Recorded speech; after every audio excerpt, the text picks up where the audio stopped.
Nah, kenapa di zaman Habib Abdullah bin Alwi Al-Haddad thariqah ini berkembang dengan pesat? Karena Al-Habib Abdullah bin Alwi Al-Haddad seorang ulama yang sangat produktif. Banyak nulis kitab.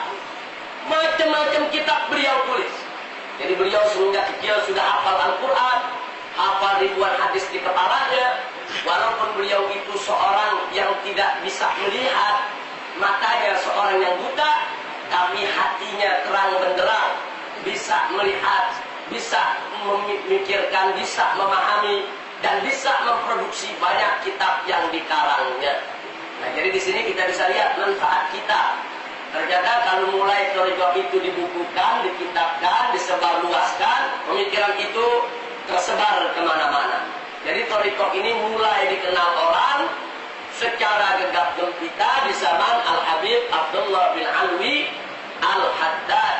Nah, di samping melalui murid-murid beliau yang menjadi imam-imam besar, juga melalui buku-buku beliau, karya-karyanya yang sampai hari ini banyak dibaca orang. Salah satunya adalah kitab An-Nasaih Ad-Diniyah yang banyak dipakai di pondok-pondok pesantren, di majelis-majelis taklim, luar biasa. Nah, kemudian dari tangan Al-Habib Abdullah bin Alwi Al-Haddad radhiyallahu taala anhu dikenal ada beberapa muridnya yang luar biasa. Ada beberapa muridnya yang sangat-sangat bukan hanya mengikuti, mematuhi daripada ajaran sang guru, tapi juga ikut menyebarluaskan dari apa-apa yang diajarkan oleh gurunya, saudara. Di antaranya adalah Al-Habib Ahmad bin Zain Al-Habsyi radhiyallahu taala anhu. Jadi Al-Habib Ahmad bin Zain Al-Habsyi dan beberapa kawan-kawannya yang belajar kepada Al-Habib Abdullah bin Alwi Al-Haddad ini sangat berjasa besar di dalam menjaga, mengamalkan, dan menyebarluaskan daripada ajaran Al-Habib Abdullah bin Alwi Al-Haddad yang bersumber daripada Al-Faqih Muqaddam Muhammad bin Ali Ba'alawi yang sekaligus merupakan turunan daripada Imam Ahmad bin Isa Al-Muhajir ilallah, dan semuanya merupakan keturunan Nabi kita Sayyiduna Muhammad sallallahu alaihi wasallam. Itu sekilas saja sebagai prolog. Sebetulnya thariqah Alawiyah ini siapa yang mendirikan, siapa yang menyebarkan, siapa yang mengembangkan, asal sekedar untuk kita mengetahuinya. Jadi thariqah Alawiyah adalah suatu thariqah yang dikembangluaskan oleh Bani Alawi, yang disebarluaskan oleh kaum habaib yang bermukim di Hadramut, yang kemudian disebarluaskan ke Afrika, ke India, ke Asia, sampai ke Indonesia. Sekarang bagian kedua, kita mau tahu. Lalu thariqah yang dimaksud thariqah Alawiyah itu intinya apa? Nah, kita mau tahu inti thariqah Alawiyah itu apa? Karena kalau orang yang tidak tahu thariqah, mendengar kata thariqah yang ada di benak dia, zikir, baca la ilaha illallah, kemudian kepala digeleng-geleng, kadang-kadang sampai tidak sadarkan diri, yang orang tahu thariqah begitu, saudara. Atau seperti Naksabandia, kita lihat di Turki dengan tarian-tarian. Nah, orang tahunya thariqah seperti itu. Apa betul yang dimaksud thariqah itu seperti itu saja? Nah, maka itu di sini mari kita lihat Al-Habib Ahmad bin Zain Al-Habsyi. Al-Habib Ahmad bin Zain Al-Habsyi, murid daripada Habib Abdullah bin Alwi Al-Haddad, nafanallahu bihi wa bi asrari fid din wa dunya wal akhirah. Tatkala beliau menceritakan tentang thariqah Alawiyah, beliau mendefinisikan, di mana beliau katakan thariqatus sada ali abi alawi innama hiya al-ilmu wal amalu wal wara'u wal khawfu minallah wal ikhlasu lahu azza wa jalla. Jadi singkat beliau katakan, jadi waktu beliau ditanya thariqah Alawiyah itu apa, yang diajarkan oleh Anda punya guru, yaitu Habib Abdullah bin Alwi Al-Haddad. Apa itu Thariqah Alawiyah? Beliau jawab, Thariqah Alawiyah itu sesungguhnya adalah satu, al-ilmu, ilmu. Dua, al-amalu, amal. Tiga, al-wara'u, yaitu sikap wara'. Yang keempat, al-khawfu minallah, takut kepada Allah. Yang kelima, al-ikhlasu lillah, dan ikhlas hanya bagi Allah. Itulah yang dimaksud at-thariqatul alawiyah. Jadi kalau ada orang ngaku-ngaku saya ikut thariqah alawiyah, nggak ada waraknya, nggak ada ikhlasnya, nggak ada ilmunya, nggak ada amalnya, bohong dia ikut thariqah alawiyah, saudara.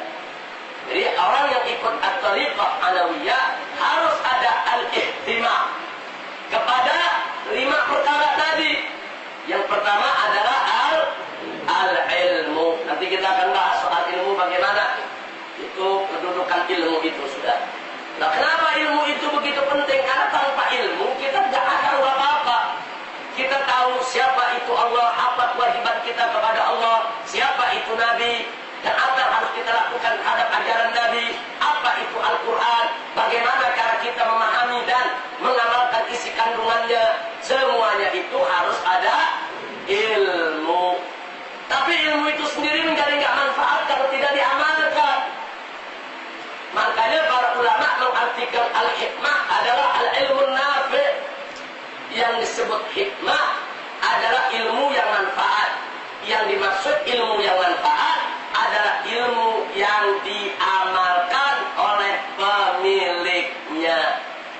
Nah, makanya di sini Thariqah Alawiyah mengikat ilmu harus dengan amal. Nah, kemudian masih belum cukup ilmu dengan amal saja kalau tidak diiringi dengan sikap wara'. Wara' itu sikap kehati-hatian. Kehati-hatian, jangankan yang haram, yang syubhat saja dia nggak mau colek, saudara. Sebagai contoh, Asy-Syekhul Imam Ali bin Abi Bakar As-Sakran radhiyallahu taala anhu, beliau itu seumur hidupnya tidak pernah mau minum kopi. Ketika ditanya kenapa nggak mau minum kopi, karena di zaman beliau kopi baru ditemukan. Jadi beliau lihat ini barang baru. Nah, beliau nggak berani untuk meminumnya. Kenapa? Karena hati-hati.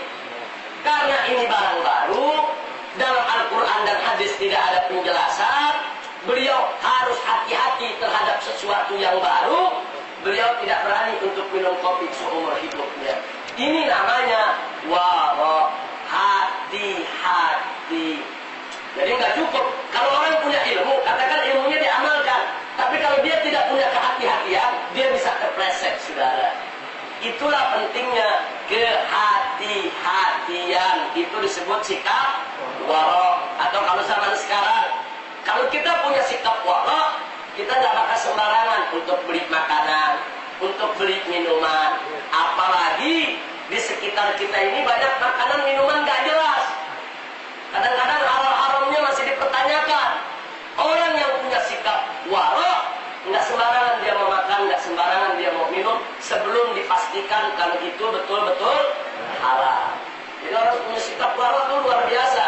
Nah, jadi di samping punya ilmu, dia amalkan, juga harus punya sikap wara'. Ini yang disebut at-thariqatul alawiyah. Nah, kemudian di samping itu harus ada sikap atau rasa al-khauf minallah, takut kepada Allah. Nah, kenapa takut kepada Allah ini penting? Orang punya ilmu takut kepada Allah, dia nggak berani untuk tidak mengamalkan ilmunya. Orang beramal kalau dia punya takut kepada Allah, maka amalnya betul-betul dijaga, jangan sampai menyimpang dari ilmu yang sudah diketahuinya. Begitu juga wara'. Dengan ada rasa takut kepada Allah, maka waroknya akan bisa terus terjaga, bahkan lebih bisa ditingkatkan.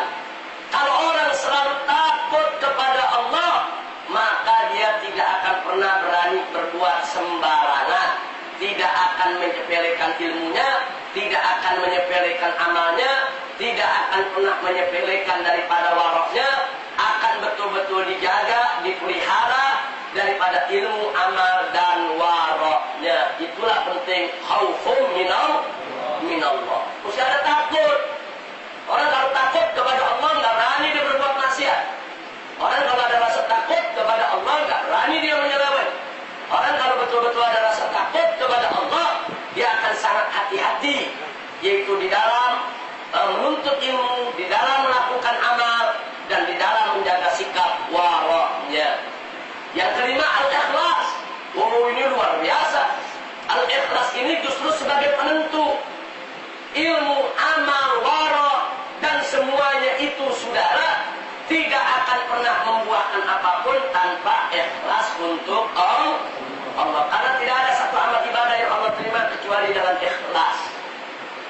Wallahu subhanahu wa ta'ala qala fi kitabihil aziz, wa ma umiru illa liya'budullaha mukhlishina lahud-din. Jadi tidaklah mereka itu diperintahkan kecuali hanya untuk menyembah Allah, ibadah kepada Allah, mukhlishina lahud-din, dan mengikhlaskan hanya bagi Allah seluruh urusan agamanya. Keikhlasan itu penentu akan diterima tidaknya suatu amal. Jadi saya ingin ingatkan sekali lagi, ada 3 syarat diterimanya amal soleh.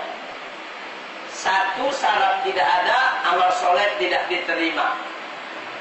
Syarat yang pertama dilakukan oleh orang yang punya iman. Man amila salihan min dzakarin aw untha wa huwa mu'min. Dari barang siapa dari kaum laki-laki maupun perempuan yang melakukan amal soleh, wa huwa mu'min, dan dia beriman kepada Allah, falanuhyiyannahu hayatan thayyibah, maka Allah akan berikan dia penghidupan yang thayyibah. Jadi sekali lagi itu, barang siapa yang beramal soleh dan dia mukmin. Jadi kalau amal soleh datangnya dari orang yang tidak punya iman, tidak diterima. Itulah karenanya amal baik orang-orang kafir, amal baik orang-orang yang murtad, amal baik orang-orang yang musyrik tidak diterima oleh Allah karena mereka tidak melakukannya dengan dasar iman. Itu syarat yang pertama. Makanya kita bersyukur kalau kita di sini sudah punya syarat yang pertama, punya iman. Alhamdulillah. Karena tanpa iman, amal baik kita sehebat apapun nggak bakal diterima oleh Allah. Nah, syarat yang kedua, amal baik tersebut harus ditimbang dengan timbangan syariat. Artinya amal baik tersebut muwafiq lisyariatil Muhammadiyah. Amal baik tersebut harus sejalan dengan aturan syariat Nabi Muhammad sallallahu alaihi wasallam. Nah, jadi kalau ada sesuatu amal menurut logika kita baik, menurut akal kita baik, tapi menurut syariat tidak baik, maka Allah tidak akan terima, saudara. Jadi untuk menentukan baik tidaknya harus berdasarkan syariat, tidak hanya logika semata. Ya, akal sangat penting.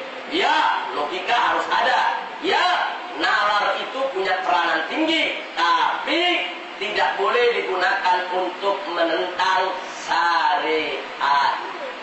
Nah, jadi apa yang Allah dan Rasulnya nyatakan haram, haram. Apa yang Allah dan Rasulnya menyatakan halal, halal. Nah, jadi semua harus tunduk kepada aturan tersebut. Yang ketiga, syarat diterimanya amal soleh adalah harus dilakukan dengan ikhlas. Nah, jadi kalau suatu amal soleh, saudara, dilakukan oleh orang yang beriman sesuai syariat, ikhlas, niatnya hanya untuk Allah, maka itulah amal soleh yang akan diterima. Walaupun Anda melakukan amal soleh, Anda sudah punya iman, sudah sesuai aturan syariat, Anda sholat 5 waktu sesuai aturan syariat, rukunnya, syaratnya, kewajibannya, semuanya Anda lakukan dengan baik, tapi tidak ikhlas, Allah tidak terima, ya ikhwan.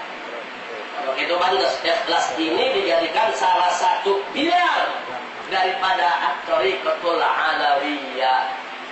Nah, ini yang dimaksud at-tariqah al-alawiyah, berpegang kepada ilmu, amal, wara, takut kepada Allah, dan ikhlas hanya untuk Allah. Nah, karenanya mari kita lihat.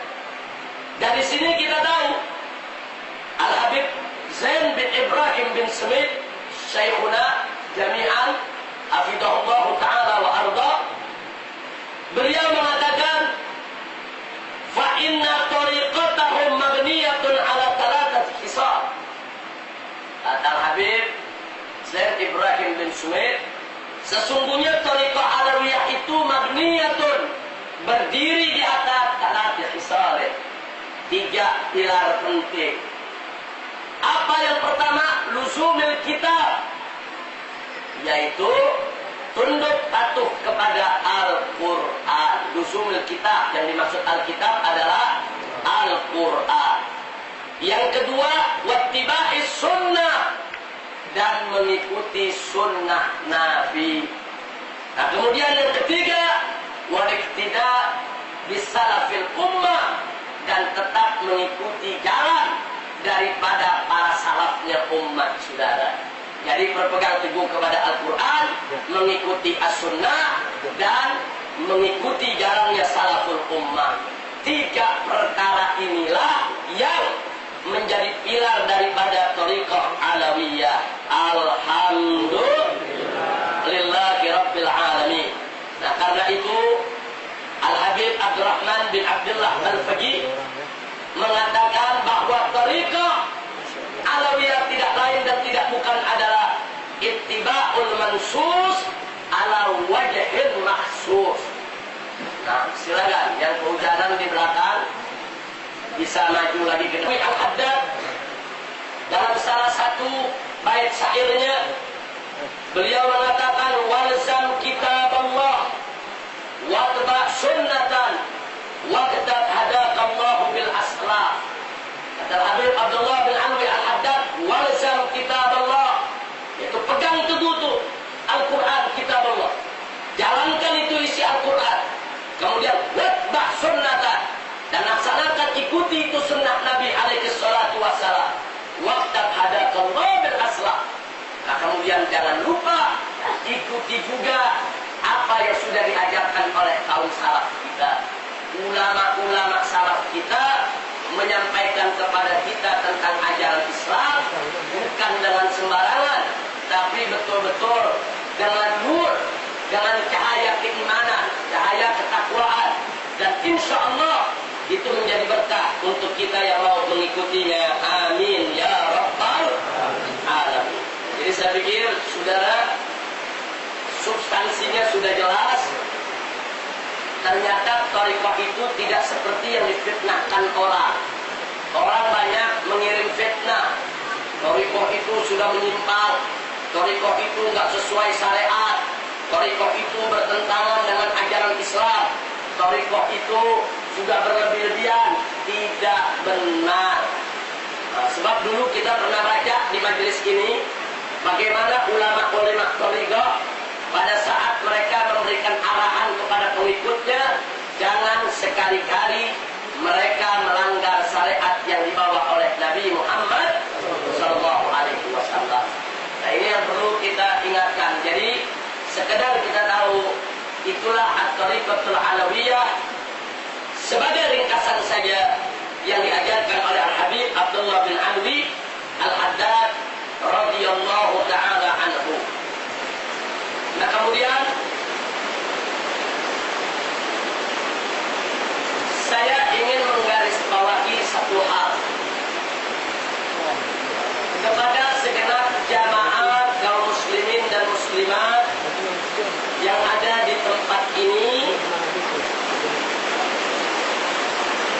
Kita berdoa kepada Allah, mudah-mudahan hujan yang turun pada hari ini menjadi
Sallallahu Alaihi Wasallam. Dan kebodohan dan orang-orang bodoh itu masuk dalam apa yang disabdakan oleh Nabi. Dunia mal'una, dunia ini dilaknat, wa mal'unun ma fiha, dan dilaknat apa yang ada di dalamnya. Illa zikrullah wa mawala wa aliman wa muta'alliman. Kecuali zikir kepada Allah dan orang yang menjadikan Allah sebagai walinya, pelindungnya, serta orang yang alim wa muta'alliman, dan santri yang mau belajar ilmu, saudara. Jadi orang yang mau belajar dan orang alim yang ngajar, saudara, ini dikecualikan. Dia tidak termasuk bumi yang dilaknat. Jangan berikut isinya. Na'udzubillah min dzalik. Nah baik, masih sebagai tambahan. Hanya sebagai tambahan saja ya Pak. Di sini mari kita lihat ada beberapa pernyataan para imam. Ada beberapa pernyataan para imam yang luar biasa. Di antaranya mari kita lihat apa yang dikatakan oleh Al-Habib Abdullah bin Alwi Al-Haddad ya Allah. Perhatikan baik-baik, ini syair. An-nasu min jihati tamthili akiffa, abuhum Adam wal ummu Hawa, wa in yakum lahum fi aslihim sarafun yufakhiruna bihi fad-din wal ma' marfa'u illa li ahli al-ilmi innahum 'ala al-huda liman istahda adillah wa qadru kulli imri'in ma kana yuhsinu wal jahiluna li ahli al-ilmi a'da afuz bi ilmi ta'is hayyan bihi abada an-nasu mauta wa ahli al-ilmi ahya. Masya Allah, luar biasa. Habib Abdullah bin Alwi Al-Haddad mengatakan an-nas min jihati tamthil akiffa, abuhum Adam wal ummu Hawa. Jadi beliau katakan yang namanya manusia dari segi penciptaan pembuatannya mereka semua sepupu, sederajat. Kenapa? Abuhum Adam, semuanya punya bapak adalah Nabi Adam, dan ibu semua manusia adalah Hawa. Kemudian dikatakan fa'in yakum lahum fi aslihim saraf. Andai kata bagi mereka itu ada yang berasal dari keturunan yang mulia, yufakhiruna bih, dia bangga dengan kemuliaan tersebut, maka ketahuilah, kata Abdullah bin Alwi Al-Haddad, sesungguhnya asal usul mereka yang mereka banggakan itu fad-din wal ma', hanya merupakan tanah dan air. Kita ini semua berasal dari tanah, kita ini berasal dari al-mani, itu sperma yang dikeluarkan oleh orang-orang tua kita ya Allah. Nah kemudian mafa'lu illa li ahli ilmi, enggak ada itu bangga-banggaan dengan nasab, dengan saraf-saraf dan lain, kecuali kebanggaan itu hanya ada buat ahlul ilmi, orang yang punya ilmu. Kenapa? Innahum 'alal huda, karena mereka itu semua berada di jalan yang penuh petunjuk. Karena mereka itu jalan di jalan yang petunjuk, mereka bisa memberi juga petunjuk kepada orang lain. Kemudian beliau katakan wa qadru kulli imri'in ma kana yuhsinu wal jahiluna li ahli ilmi ahda.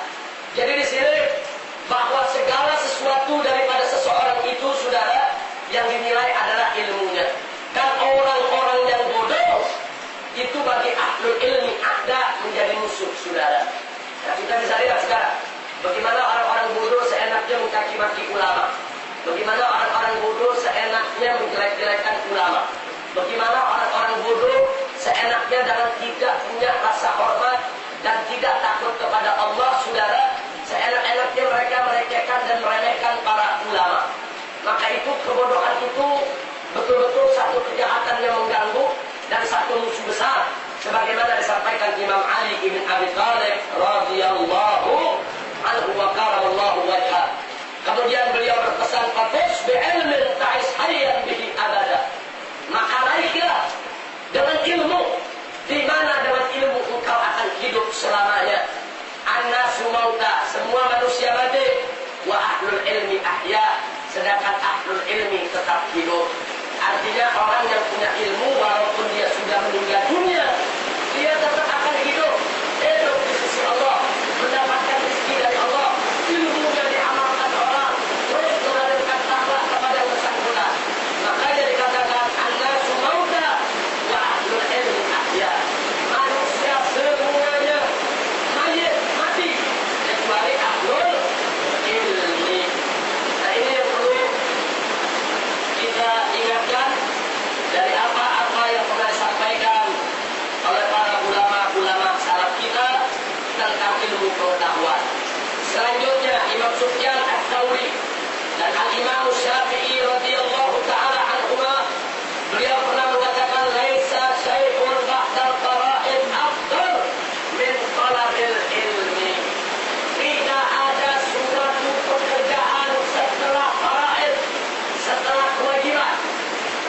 tidak ada satu pekerjaan setelah yang wajib-wajib yang lebih afdal daripada thalabul ilmi.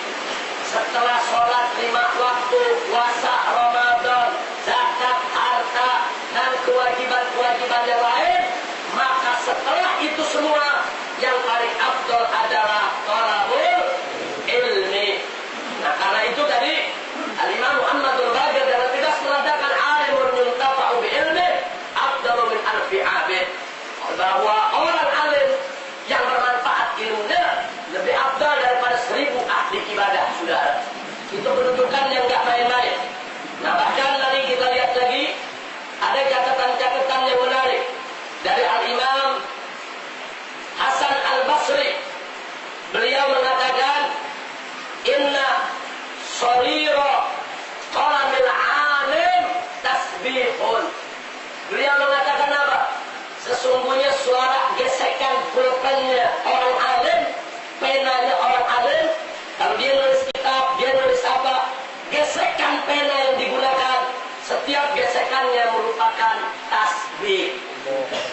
Jadi saudara, ilmu ini nggak sembarangan. Makanya antum nih yang hadir di sini semua bisa dapat ilmu, bisa punya ilmu, bisa jadi ahlul ilmu, dan antum semua bisa menguasai ilmu, antum semua bisa jadi ulama. Ulama itu bukan untuk golongan tertentu, nggak ada siapapun, mau yang habaibnya, mau yang masaibnya, mau yang akwalnya, mau yang manapun, selama kita beriman bertakwa kepada Allah kemudian kita belajar, kita bisa jadi ulama, sudah. Nah, kalau nabi itu bukan amrun muktasab. Kalau nubuah itu sudah pemberian dari Allah. Orang nggak bisa berusaha jadi nabi, nggak bisa. Orang berusaha jadi rasul, nggak bisa. Tapi kalau orang berusaha jadi ulama, bisa. Orang berusaha jadi aulia, bisa. Tapi berusaha untuk jadi ulama, saudara, berilmu. Untuk jadi aulia, amalkan ilmunya. Kalau ilmu diamalkan dengan istiqomah, takut kepada Allah, mengikuti amalan tadi itu, ilmu, amal, wara, kemudian khauf minallah, ikhlas lillah. Ini kalau betul-betul diamalkan 5, siapapun bisa jadi wali Allah, ya. Nah, tapi baiklah, kita jangan menghayal jadi wali Allah ataupun jadi ulama, kita belajar dulu, ya.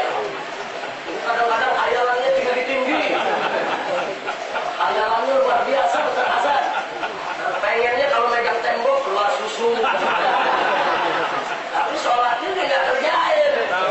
Dari mana keluar susu ya, keluar. Nah, jadi makanya para ulama-ulama thariqah selalu berpesan, kun thaliban al-istiqamah, wala takun thaliban al-karamah, fa innal karamata ta'ti bil istiqamah. Kata para ahli thariqah, as-sufiyah mengatakan, kun, jadilah kamu thaliban, orang yang mencari al-istiqamah. Artinya istiqamah itu lurus menjalankan segala perintah Allah dengan ikhlas. Kun istiqamah. Fala takun, jangan sekali-kali kalian menjadi thaliban, orang yang mencari al-karamah. Jangan, yang kita cari istiqamah, jangan cari karamah. Kenapa? Fa innal karamata, sesungguhnya karamah itu ta'ti bil istiqamah, akan datang sendiri melalui istiqamah. Jadi kalau kita istiqamah, karamah datang. Tapi kalau kita nyari karamah, istiqamah enggak, yang datang maghrub, ya. Mudah-mudahan ada yang maghrub. Nah, jadi sekali lagi, tolong kita minta semua istiqamah. Bagaimana cara istiqamah? Harus punya ilmu. Saya pikir ini yang saya mau sampaikan pada kesempatan kali ini, hanya untuk mendorong supaya kita rajin mengaji, rajin ngaji. Apalagi yang muda-muda, saya mau ingetin, tolong yang masih muda, luangkan waktu buat ngaji, belajar, datangi ustaz-ustaz, mau dari kalangan habaib, dari kalangan kiai, ulama-ulama kita datengin,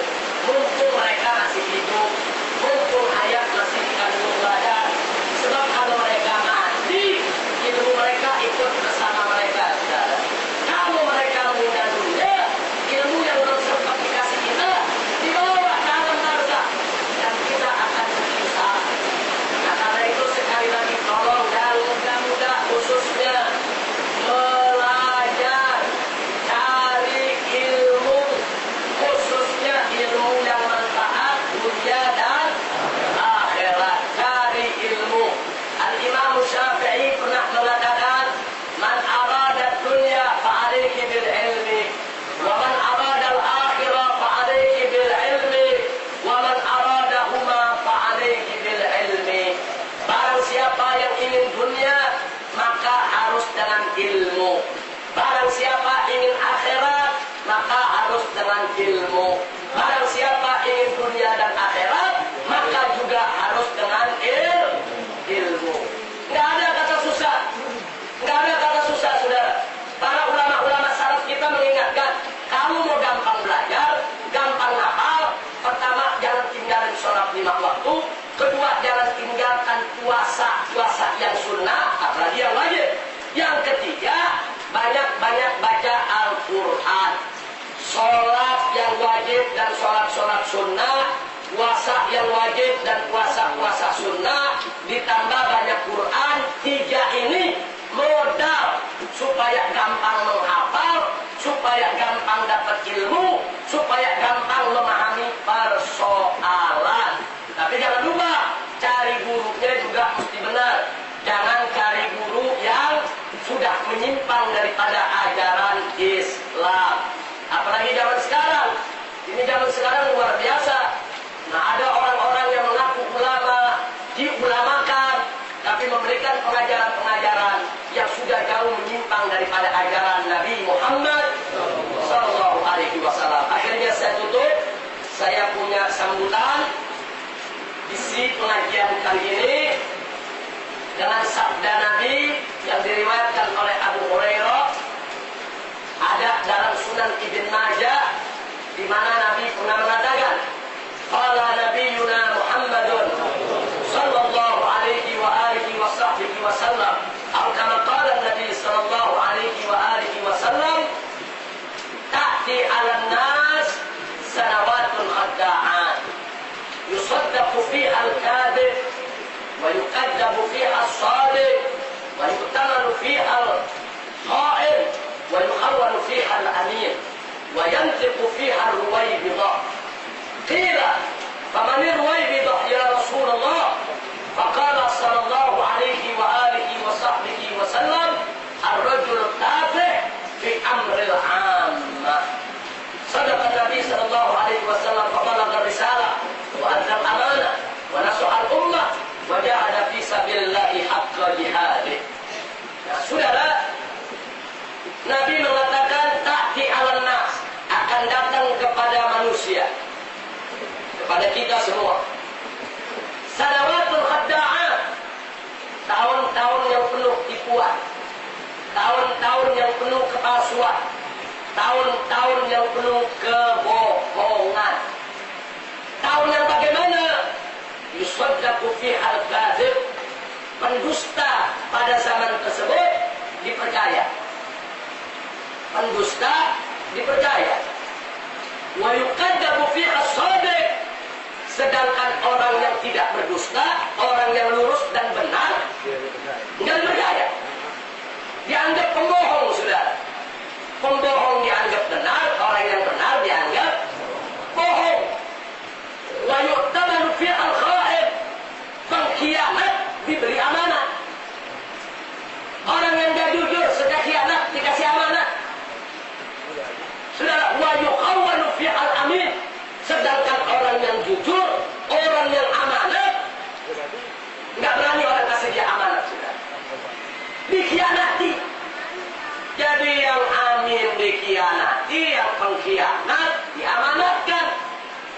Kemudian selanjutnya kata Nabi di zaman itu, wa yantiqu fiha ruwaybidah, maka kelompok ruwaybidah mulai ngoceh, mulai ngomong, mulai bersuara, ngomong kemana-mana. Sahabat bertanya, famanir ruwaybidah ya Rasulullah? Siapa itu ruwaybidah ya Rasulullah? Maka Nabi menjawab, ar-rajul tafih fi amril 'ammah, orang yang sebetulnya nggak tahu apa-apa dalam urusan umat, saudara, tapi sok tahu bicara soal keumatan. Nggak ngerti agama, sok tahu bicara agama. Nggak ngerti tafsir, sok tahu bicara tafsir. Nggak ngerti hadis, sok tahu bicara hadis. Nggak ngerti sejarah, sok tahu kupas sejarah. Kira-kira zamannya udah terjadi belum? Nah, udah. Tapi lagi berlangsung. Ya, Udah lama betul sekarang. Kalau banyak saudara, setiap hari kita buka TV aja ya, itu macam-macam ruwaybidah lagi pada ngoceh, saudara. Lagi ngoceh seenaknya. Artis bicara hukum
kepada semua yang hadir di sini, kalau Anda ingin tahu Islam, belajar.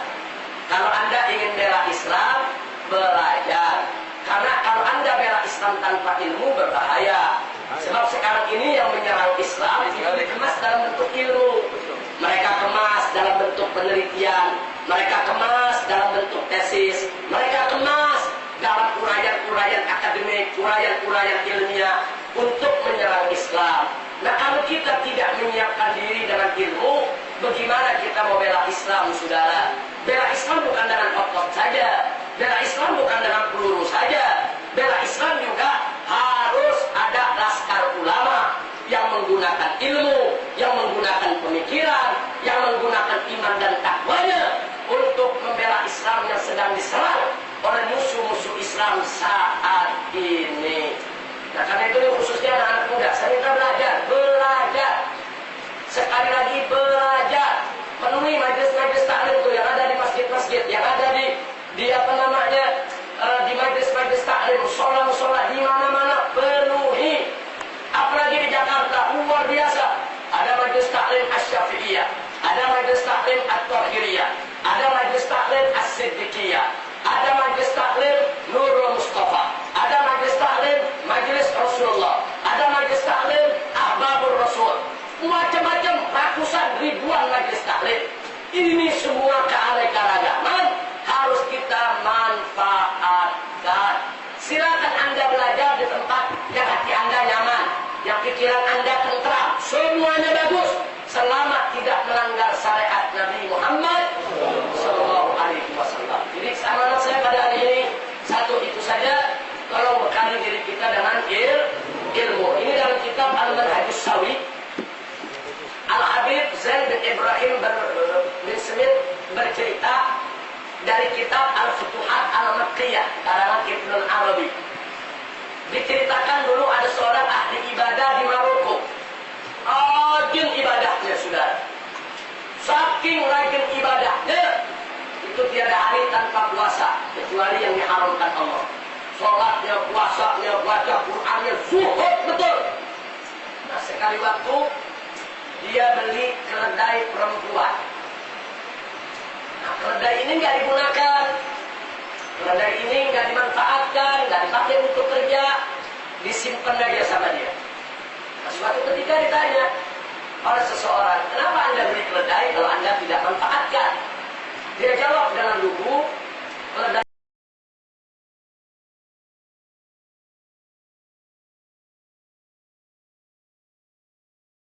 menggaruri binatang itu hukumnya haram. Karena dia tidak tahu, husnudzon, dia nggak mau nikah, dia nggak mau kawin, dia mau ibadah kepada Allah. Dia takut nyakiti orang kalau dia kawin sama perempuan. Keledai dikawinin sama dia. Makanya itu keledai nggak dikasih kerja, nggak dikandung, dikasih makan. Untuk apa? Litaskin sahwa. Ini yang cerita Ibnu Arabi dalam kitab Al-Futuhat Al-Makkiyah yang dinukilkan oleh Al-Habib Zain bin Ibrahim bin Smith di dalam buku ini, saudara. Tapi suatu ketika begitu orang tersebut ketemu ulama, ditegur, dikasih tahu hukumnya, dikasih tahu dalil-dalilnya, orang tersebut nangis luar biasa. Betul-betul penuh penyesalan. Dia tinggalkan kemungkaran itu karena dia tidak tahu, saudara. Jadi artinya Habib Zain bin Ibrahim bin Smith ini cerita peristiwa yang begitu tragis terjadi di Maroko, saudara. Kenapa bisa terjadi? Karena persoalan ilmu. Kadang-kadang ada orang ingin ibadah kepada Allah, ibadah kepada Allah yang banyak. Cuman dia buat ibadah yang gak ada tuntunannya. Ini berbahaya. Jadi yang paling bahaya itu pada saat kita melakukan suatu pelanggaran, tapi kita anggap itu ibadah. Yang paling berbahaya pada saat kita melakukan maksiat, tapi kita anggap itu taat. Ini paling berbahaya. Kenapa ini bisa terjadi? Karena tidak punya ilmu. Pantas kalau Imam Muhammadul Baqir radhiyallahu taala anhu mengatakan bahwa orang alim yang mengamalkan ilmunya lebih afdal daripada 1000 orang yang ibadah, sudah. Nah, begitu sekali lagi saya cuma ingatkan ilmu, tuntut ilmu. Mumpung hayat masih di kampung badan. Jadi nggak ada tuh alasan lagi tinggal di Jakarta, mau tuntut ilmu susah. zikir banyak, madrasah banyak, pesantren banyak, ulama banyak, ustadz banyak. Tidak ada alasan kalau mereka tidak punya waktu untuk menuntut ilmu ya. Jadi silakan Anda kerja, silakan cari nafkah yang halal, thalabul halal jihadun. Mencari nafkah yang halal adalah jihad. Tapi jangan lupa, semua akan menjadi sia-sia kalau kita tidak punya ilmu. Nah itu saja yang saya mau sampaikan pada hari ini. Mudah-mudahan bermanfaat untuk kita semua. Dan semoga kita semua yang hadir sini selalu diberkahi oleh Allah Subhanahu wa Ta'ala. Nah, sebelum kita buka untuk tanya jawab, di sini kita ada tamu, ada Al-Ustaz As-Sayyid Hasan bin Ahmad Al-Aidarus.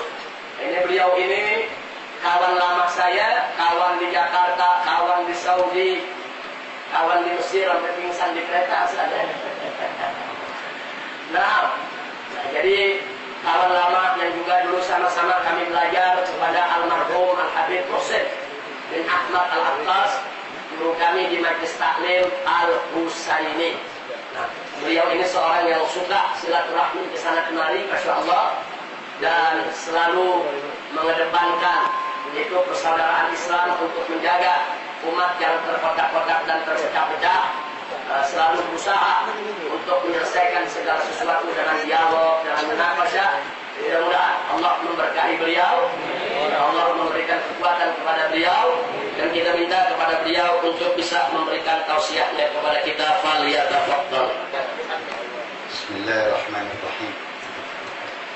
Inna Allah wa malaikatahu yusalluna 'alan nabi.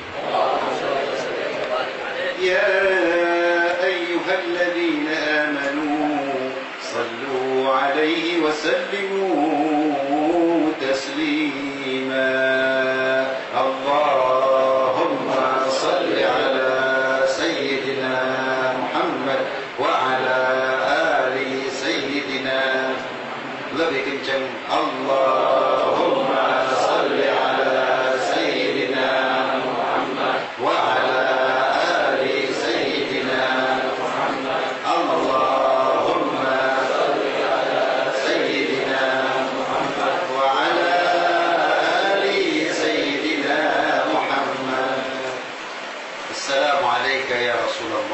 السلام عليك يا نبي الله السلام عليك يا أبا الزهراء السلام عليك يا جد الحسن والحسين السلام عليك أيها النبي ورحمة الله وبركاته السلام علينا وعلى عباد الله الصالحين فضيلة الحبيب محمد رزق بن حسين بن شهاب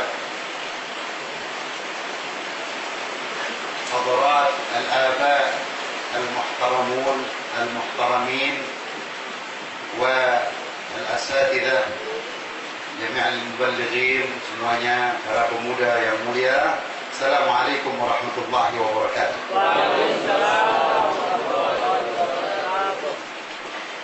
Saya pertama masih suasana Idul Adha dan Aidin Habib dan semua orang-orang tua yang mulia serta hadirin al-aidin faizin kullu am antum thayyibun. Semoga kita Allah kasih panjang umur. Bapak Ibu semuanya, ibu juga nih. Nah, kalau apa yang diuraikan Habib Rizik tadi tentang masalah tariqah alawiyah, ilm wal amal, al-ilm wal amal wal wara wal khauf wal ikhlas. Jangan 100% dari muslimin Indonesia, 10% aja amalin nih tariqah alawiyah ini. Nggak mungkin Anggodo bisa kurang ajar di Indonesia. Nggak mungkin itu Gayus itu bisa sembarangan. Nggak mungkin itu seperti yang Habib Rizik suka bilang, deal tawar-menawar pasal, kemudian tuntutan, kemudian vonis, kemudian nilantulan, macam-macam. Kurang ajaran ini semua. Minta maaf ya, karena kita nggak pakai resep sungguh-sungguh. Kewibawaan kita jadi hilang. Nah, tariqah alawiyah yang tadi sudah diceritakan panjang lebar Habib dari mulai Zainal Fikih Muqaddam turun ke Habib Abdullah bin Abu Bakar Al-Idrus bersama saudara beliau, ya, Syekh Al-Habib Ali bin Abu Bakar Sekran, kemudian turun lagi sampai ke zaman Sayyidina Al-Haddad, sampai ke Sayyidina Al-Habsyi, dan semuanya para habaib, para masyaikh turun diamalkan ini al-ilm, at-ta'ammuq fil ilm wa tafaqquh fid din. Untuk poin satu ini aja nih, ilm, saya menghayal gimana caranya muslimin ini, anak-anak muda terutama seperti Habib Rizik bilang, jangan kerja habis subuh, ya kerja lah cari fulus sedikit sampai jam 11 sudah 5 jam aja kerja. Habis itu siap-siap buat salat, habis itu istirahat dikit, habis itu nuntut ilmu baru jadi. Kerjanya 4 jam aja dari fulus, kan nanti ada yang ketiga tuh, ada wahab. Jadi sungguh-sungguh, jadi bukan sekedar hadir ke majelis ini kan sejam 2 jam. Syafi'iyah, Tahiriyah, di mana-mana juga paling talabul ilm bukan pengertian buka kitab, ngaji, kemudian memperdalam tata bahasa, memperdalam an-nahwu was-sarf wal balagha wal badi' wal bayan wal ma'ani. Itu semua perlu, yahtaj ila al-waqt, yastaghrib min al-waqt sanawat adidah, panjang. Jadi kalau bisa kita ini di FPI mikirin kerja dikit aja, jangan fulus. Dulu ada guru kita namanya Ustaz Sabila Pasha rahmatullah alaih, Al-Batawi di Kuningan situ. Anak nggak ketemu udah lama. Anak tanya, Ustaz kif halukum? Jawabannya ya begini deh, awet susah. Jadi Ustaz awet susah, awet memang pagar mulu. Jadi kalau orang mau alim, kemudian mau fulus banyak, jarang. Paling anak orang alim yang udah kaya, atau anak orang kaya yang mau jadi alim, udah dapat warisan, fulus banyak. Nah kalau kayak kita pas-pasan, ya udah seumur hidup pas-pasan. Pesen sama anak juga begitu deh, sabar nak, pagar abadi. Jadi ini masalah talabul ilm. Nah kelompok ini saya lihat beberapa ribuan, cukup banyak ya, ada 20.000, mungkin 30.000, 40.000 di Libanon. Dia yang paling gelar jeruk, yang ke warsyah apa betulin motor, yang dagang apalah apel, wala apa, dagang apalah buku, busana muslim. Jam 11 digulung tuh dagangan. Mau kemana? Mau talabul ilm. Nggak ada jalan lain. Duduk 2 jam nggak ngerti apa-apa. Berjam-jam, berhari-hari. Ulama itu abahnya nuntut ilmu 20 tahun, 30 tahun. Habis itu dia ngajar puluhan tahun. Ila akhir min anfasih tahirah, sampai akhir nafasnya anaknya terusin begitu puluhan tahun, selama 40 generasi dari zaman kanjeng Nabi besar Muhammad sallallahu alaihi wasallam sampai kita sekarang. Begitu nih agama terjaga di tangan para ulama. Walidzalik betapa dibencinya itu yang namanya al-jahl dari ucapan Habib Rizik, ya Allah, ya, la aduwa a'da min al-jahal. Al-jahal diserang habis-habisan tuh jahal. Ya Allah, memang ini jahal ini jadi problem. Bukan dia membangun agama, jadi akhirnya bikin ribet, perjuangan, jahal. Makanya kita di FPI, khususnya dan mengumumkan kita semua muslimin, mari talabul ilm. Hadisnya sudah banyak. Talabul ilmi faridatun ala kulli muslim wa muslimat. Talabul ilma min al-mahdi ila al-lahdi. Talabul ilma walau bis-sin. Man salaka tariqan yaltamisu fihi ilman sahala Allahu lahu tariqan ila al-jannah. Sampai al-hitan fil bahr juga yad'u lahu. Itu pentingnya ilm. Ilm sampai ulama-ulama banyak yang nulis buku diakhiri sengaja malam 17 Ramadan, malam 19 Ramadan, malam 21 Ramadan, malam 23 Ramadan. Kenapa? Saking mau nunjukin sama muslimin bahwa ini kalian lihat betapa yang di malam 17 Ramadan dianjurkan zikir, ruku, sujud, selawat, zikir, nangis sama Allah. Malam 19 apalagi al-a'immah dipesan satu kepada ru'at. Ru'at menjaganya agama. Ru'at ini hukumah, ini apa namanya, yang namanya penguasa, biar dia jadi ru'at, bukan jadi dhi'ah. Kalau dia nggak pegang ini agama, dia nggak itu para penguasa berubah menjadi serigala, dia terkam ini rakyat, bukan dia sayang. Dia nggak mewakili Rasulullah, dia nggak punya jiwa mahabbah, dia nggak memiliki jiwa ruhul ubuwah, dia terkam ini rakyat. Yang kedua, dipercayakan kepada para ahli ibadah supaya jadi misbah beneran. Tapi kalau ini ahli ibadah, dia sesat jalan, ya, akhirnya yang terjadi bukan dia jadi misbah, malahan dia bikin gelap ini agama. Yang ketiga, kepada ulama, ulama diharapkan jadi atibba, ya, jadi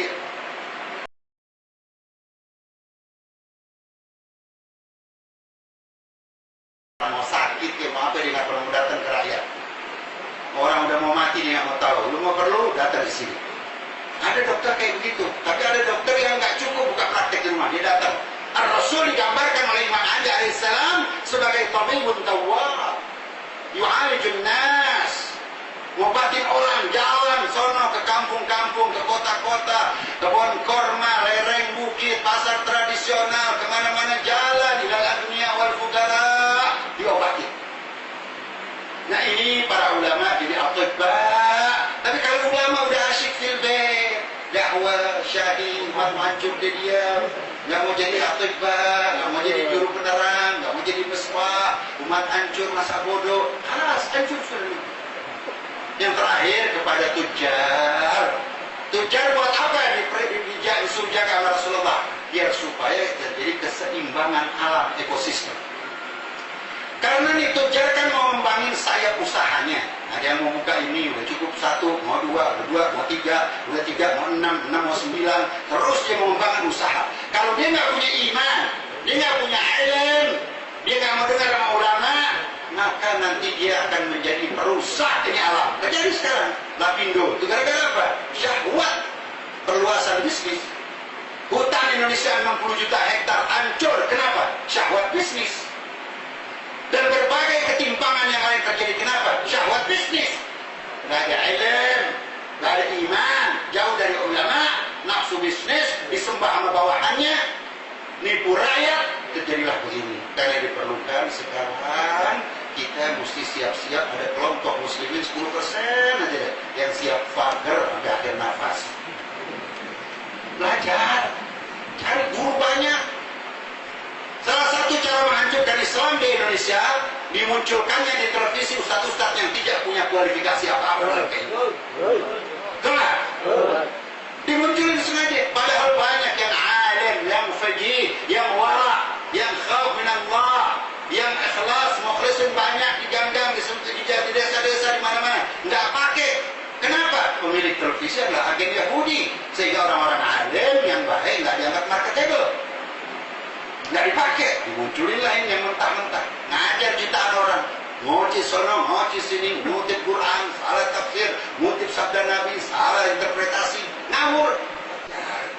Belajar berjam-jam, buka mata, buka televisi, luar negeri banyak. Apalagi sekarang ini kelihatannya udah era liyamizal khabith minat tayyib. Yang baik-baik akan ngumpul sama yang baik-baik, yang jahat-jahat nggak bisa lagi ada di ruang abu-abu. Bakal kelihatan nifaknya, bakal kelihatan hipokritnya, bakal kelihatan belangnya.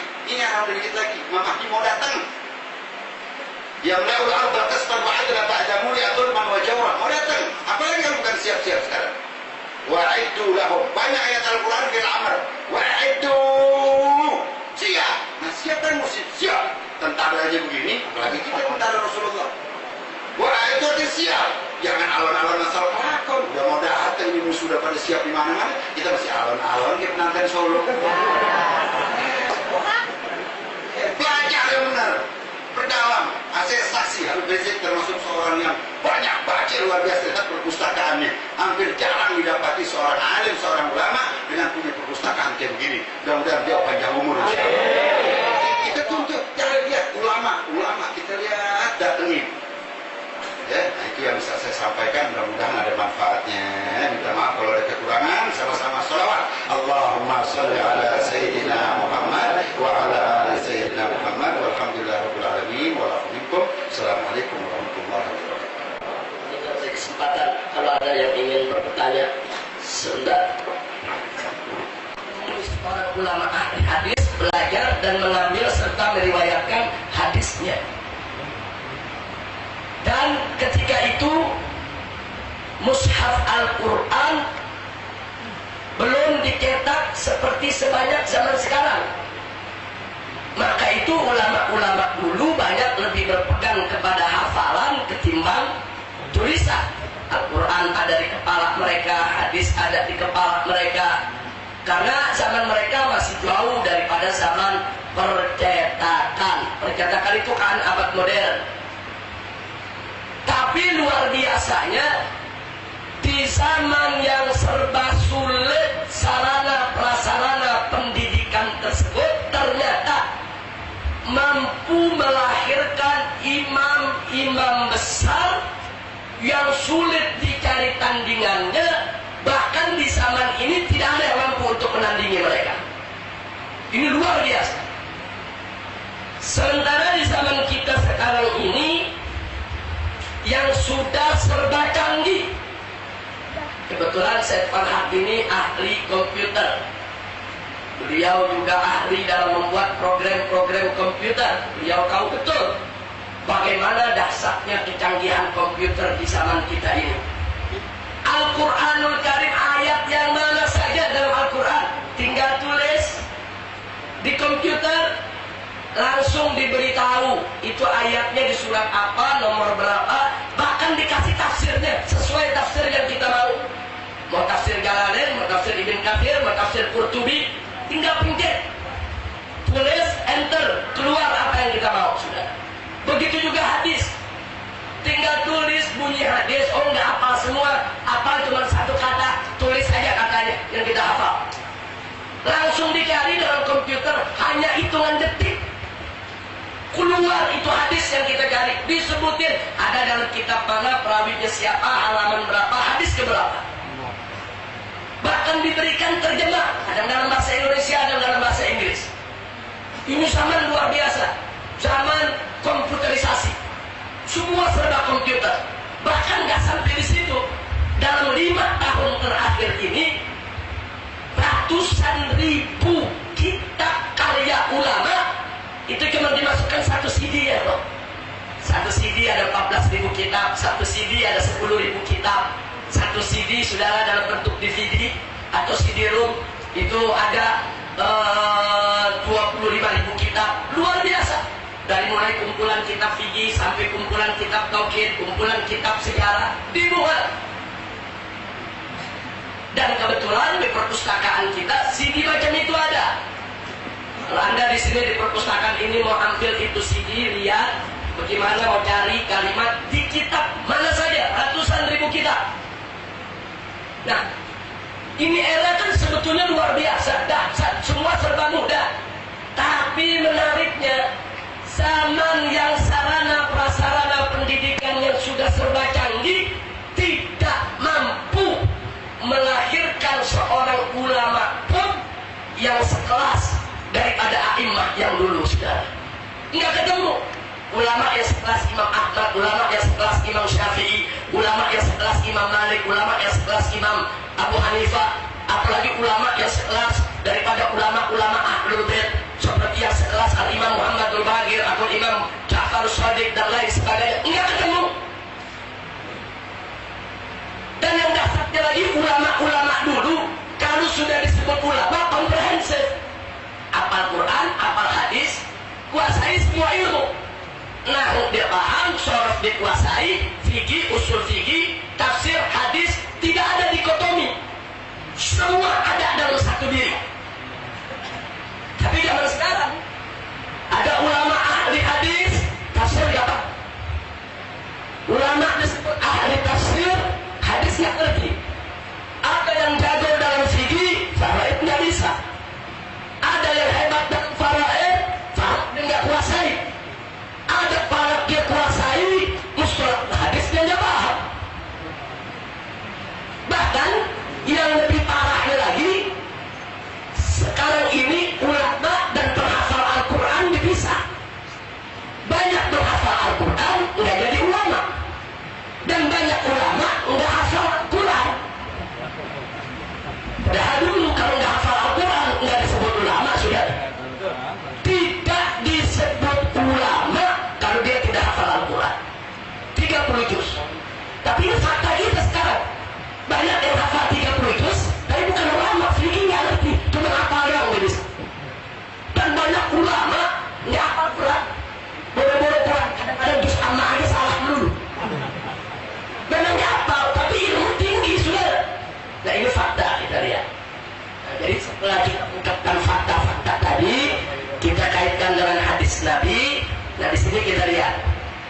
bahwa benar apa yang disabdakan oleh Nabi, makin kemari keberkahan makin berkurang. Nah sekarang pertanyaannya, kenapa berkurang? Jawabnya jelas. Di zaman Nabi penuh keberkahan karena Nabi dan para sahabat totalitasnya hanya untuk Allah. Al-wala hanya untuk Allah. Mereka semua tunduk kepada hukum Allah. Mereka tidak ada yang tawar-menawar tentang hukum Allah. Begitu juga para a'immah di zaman khulafa rasyidin, di zaman tabi'in, di zaman tabi'in. Mereka semua totalitasnya al-wala dan baraknya itu betul-betul totalitas. Artinya walaknya dia hanya patuh kepada hukum Allah dan Rasulnya. Kemudian dia melepaskan diri dari semua hukum yang bertentangan dengan hukum Allah dan Rasulnya. Nah jadi karena mereka itu betul-betul tunduk kepada Allah, maksiat juga tidak merajalela seperti yang ada di zaman kita sekarang ini, sehingga zaman mereka berkah. Makanya para ulama mengatakan semakin banyak kemaksiatan di sekitar kita, semakin kurang keberkahannya. Di zaman sekarang kita nggak mau maksiat, dipaksa maksiat sudah. Kita udah nggak mau maksiat, begitu keluar dari majlis, keluar dari rumah, di luar rumah kita perempuan-perempuan banyak yang mutabarriyah. Perempuan-perempuan yang sudah tidak menutup aurat, kita dipaksa untuk maksiat. Nah jadi ini semua mengurangi keberkahan. Nah jadi makin banyak maksiat di sekitar kita, makin kurang berkahnya, makin sulit kita untuk menguasai keilmuan. Makanya pantas dulu Abuya Syekh Muhammad bin Alwi Al-Maliki, begitu juga pondok-pondok pesantren lain, kalau terima murid baru itu 1 tahun nggak dikasih ilmu, nggak disuruh zikir lagi setahun. Itu murid baru nggak ada yang disuruh, nggak dikasih belajar. Pokoknya coba-coba belajar diusir Abuya, nggak ada boleh. Murid baru salah duduk, sholat, zikir, puasa, suruh bersihin diri, dikasih zikir 10.000 kali, 50.000 kali. Ada yang setahun, ada yang 2 tahun. Kenapa? Tazkiyatun nafas, untuk membersihkan hati. Nah kalau cumanya udah bersih, udah terbiasa zikir, sudah mulai pikirannya tentram, baru boleh belajar ya.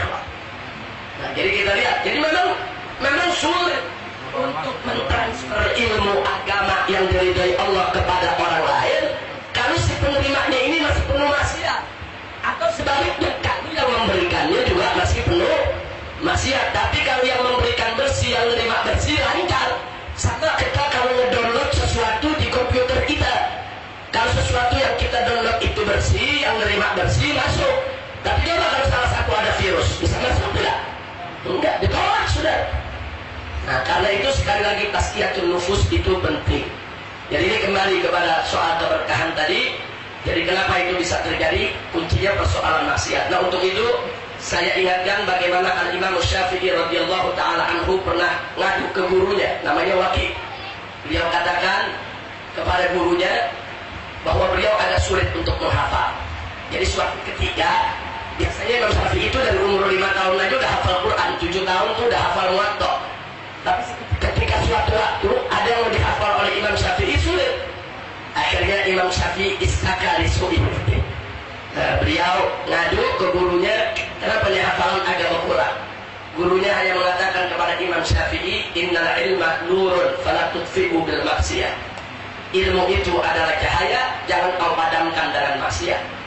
Nah saya pikir faktor maksiat juga punya pengaruh yang sangat besar terhadap sulitnya zaman ini melahirkan ulama-ulama sekaliber daripada ulama salaf. Yang tadi disebutkan oleh Syekh Farhat, bagaimana hebatnya ulama salaf dalam menyimpan memori, dalam menganalisa, dalam mentransfer ilmunya kepada murid-muridnya, di dalam menuliskan semua yang mereka miliki untuk disampaikan, di dalam menciptakan keseimbangan antara dunia dan akhirat. Nah itu yang bisa kita sampaikan. Jadi kesimpulannya, apa beda era salaf dan khalaf, bagaimana sistematika cara belajar salaf dan lain sebagainya. Ulama salaf di dalam mentransfer ilmu selalu memperhatikan bagaimana dirinya bersih dan bagaimana muridnya juga dibersihkan. Setelah bersih, transfer ilmu itu akan lebih mudah untuk diterima. Saya beri contoh satu lagi, Abuya Syekh Muhammad bin Alwi Al-Maliki. Ada yang menarik, murid-murid yang sedang belajar nggak boleh nanya. Kalau kita kan di sini nggak bebas nanya. Kalau beliau dulu nggak, di pesantren nggak boleh nanya. Yang boleh nanya yang tingkat akhir. Yang sudah tingkat akhir, sudah 10 tahun, 11 tahun belajar, boleh nanya. Pertama kita bingung, kok nggak boleh nanya ya? Tapi lama-lama setelah kita renungkan, kita ikuti, kita paham. Oh, pantas. Sebab kalau orang yang kosong disuruh nanya, oh, pertanyaannya jutaan, nggak habis-habisnya. Emang dia nggak ngerti apa-apa. Jadi bagi saya Muhammad bin Alwi Al-Maliki, murid baru yang nggak ngerti, nggak usah nanya, ikutin aja belajar. Nah, sekarang kalau disuruh nanya, dia mau nanya, apa rukun wudhu, apa rukun sholat. Kenapa dia tanya? Ya memang dia mau belajar, masih kosong. Nggak boleh nanya, diisi dulu. Setelah diisi, rukun sholat, rukun wudhu, dan seterusnya. Maka begitu diisi, yang kemarin dia pengen nanya, nggak jadi. Oh, ternyata begitu. Kemarin saya mau nanya nih. Ternyata sekarang dapat ilmunya. Makanya beliau tidak izinkan nanya yang baru belajar. Sebab kalau yang baru belajar,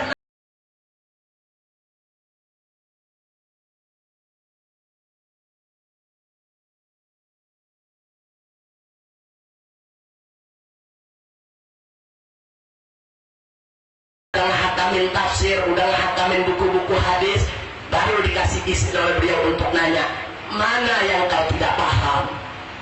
Nah ternyata setelah diberi kesempatan nanya, nggak ada nanya, karena udah pada paham sudah ada. Nah ini menarik, ini juga salah satu metode. Nah bagaimana pertanyaan itu perlu, tapi harus dimanage dengan baik. Jangan sampai pertanyaan itu muncul, akhirnya menjadi justru semerawut daripada pengetahuan yang ditransfer oleh guru. Nah itu biasanya dipraktekkan di pesantren-pesantren. Nah maka itu dalam forum semacam ini biasanya pertanyaan kita batasi 2, 3, 4, 5 pertanyaan. Tidak kita buka semua, bukaan penantri nggak kelar-kelar. Ini ada kita pertanyaan dulu semua. Baik. Nah kemudian tadi saya sepakat bahwa memang kita kadang-kadang masuk ke satu tempat, mau ke masjid, mau ke majelis taklim, bahkan ke rumah orang. Kadang-kadang ada aura-aura. Nah ada aura begitu masuk kayaknya ada hati enak, kayaknya cocok, tentrem, mantap. Kadang-kadang begitu masuk kayaknya suasananya kayaknya gimana, nggak enak, nggak tentram. Nah ini aura-aura yang menyangkut daripada firasat. Nah kalau firasat orang beriman, Nabi pernah beramanat ittaqi firasat al-mu'min. Hati-hati dengan firasatnya orang yang beriman, karena firasatnya orang yang beriman itu banyak benarnya.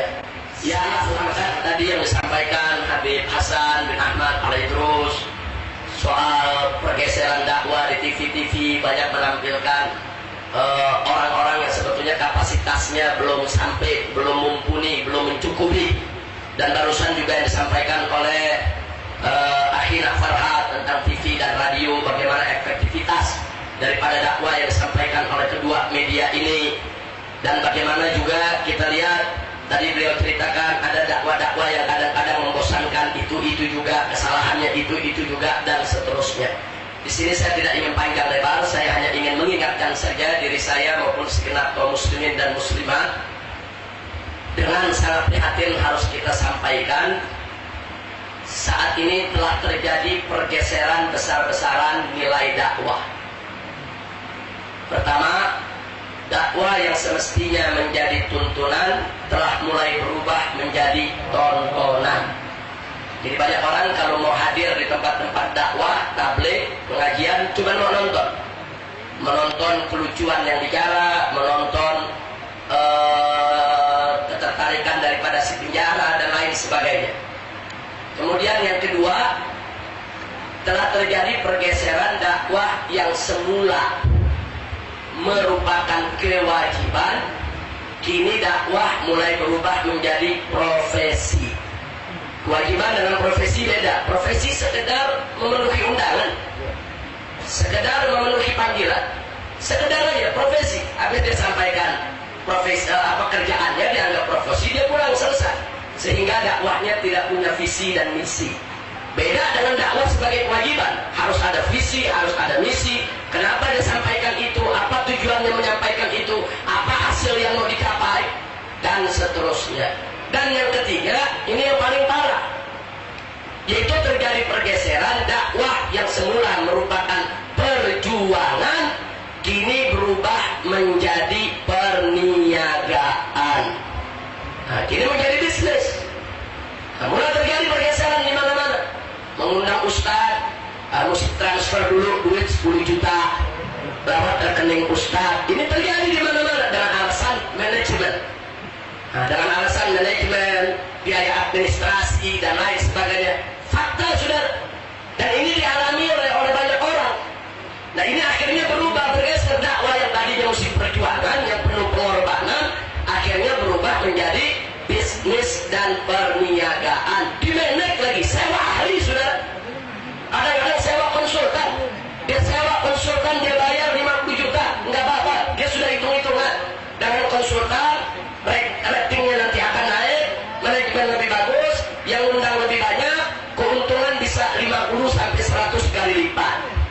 Bahkan dia rela kalau konsultannya bilang sewa waktu di televisi, bayar 400 juta untuk 1 jam ngisi, nggak apa-apa. Pertama korban nggak, besok Anda akan masuk sering ke TV dengan tidak perlu pengorbanan lagi. Itu 400 juta kalau di SCTV, di Metro TV.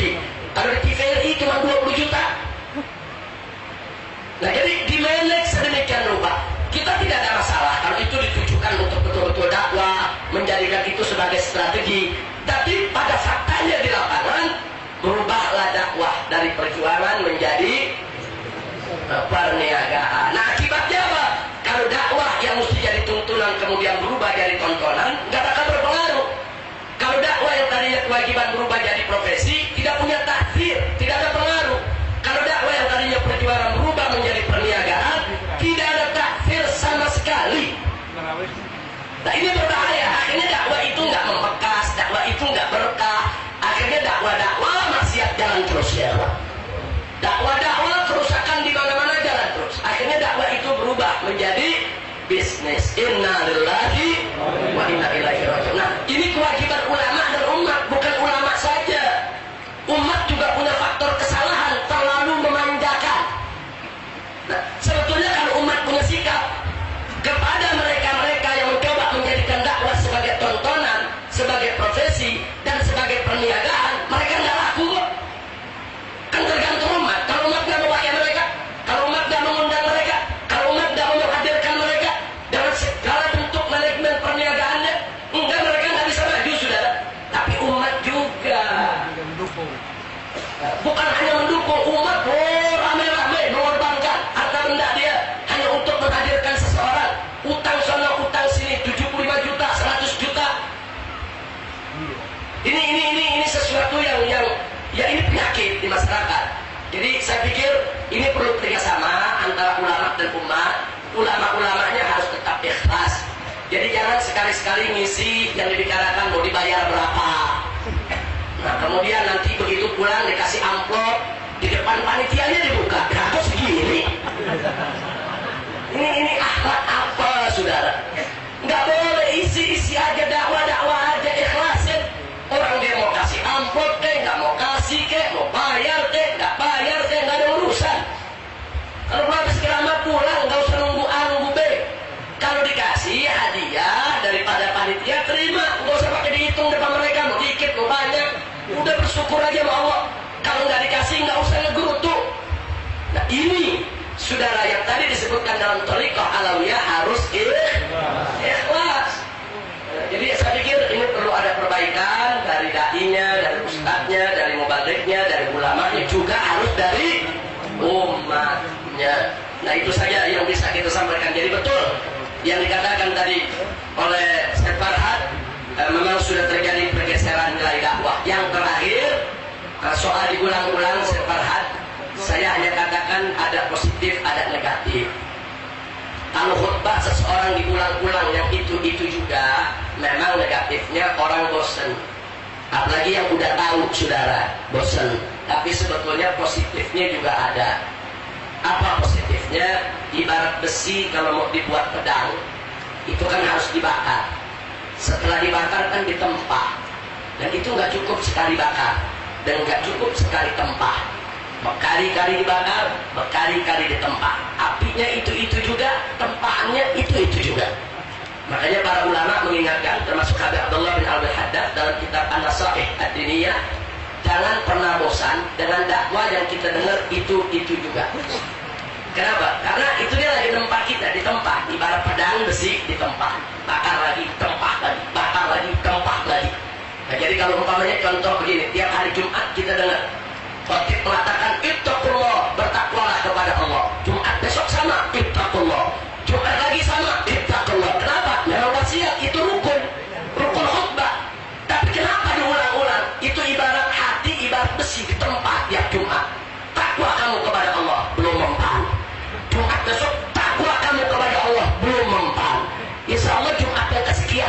panjang lah. Kadang-kadang udah berkali-kali dia dengar gak mempan-mempan. Tapi begitu hatinya lagi enak, pikirannya lagi tenang, masuk takwa kepada Allah. Begitu masuk, insya Allah menjadi hidayah buat dia. Jadi ini artinya ini saya cerita positif, tapi memang negatifnya kalau yang untuk juga, udah gitu salahnya untuk juga lagi.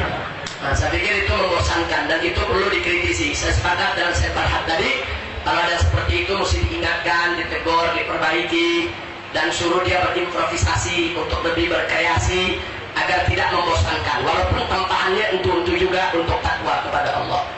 Nah itu yang bisa kita jawab.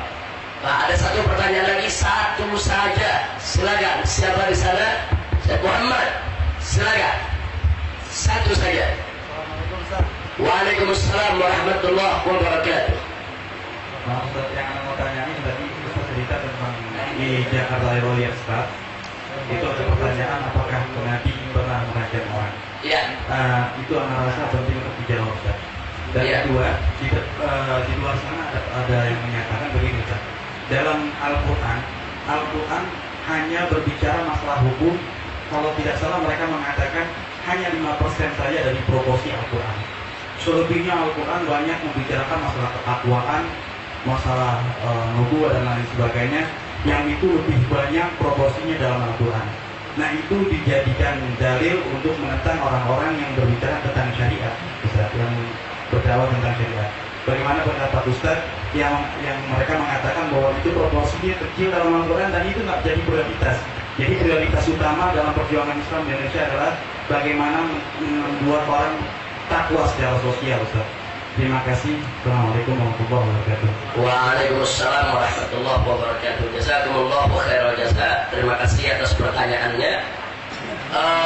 Soal yang dikatakan Nabi tidak pernah merajam, Nabi tidak pernah memotong tangan pencuri, itu sudah banyak dijawab oleh ulama. Bahkan kami di FPI di mimbar-mimbar kami bahas dengan panjang lebar bahwa Nabi pernah mengadili seorang perempuan makhzumiyah dan memvonisnya dengan hukum potong tangan. Kemudian Nabi memerintahkan sahabat yang bertugas untuk menjalankan eksekusinya. Artinya itu betul-betul terlaksana. Begitu juga rajam. Nah, Nabi pernah memerintahkan untuk merajam seorang wanita yang terbukti berzina padahal dia sudah muhsanah. Itu banyak sekali riwayatnya dalam hadis-hadis yang sahih dari sumber-sumber yang bisa dipercaya.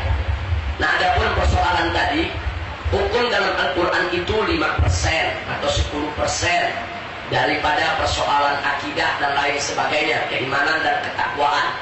Saya pikir terlalu sombong betul kalau kita bisa memastikan 5 atau 10%.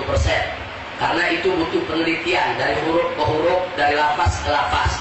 Tapi kalau dikatakan ayat-ayat hukum di dalam Al-Quran sekitar 500-an ayat, ya itu memang benar.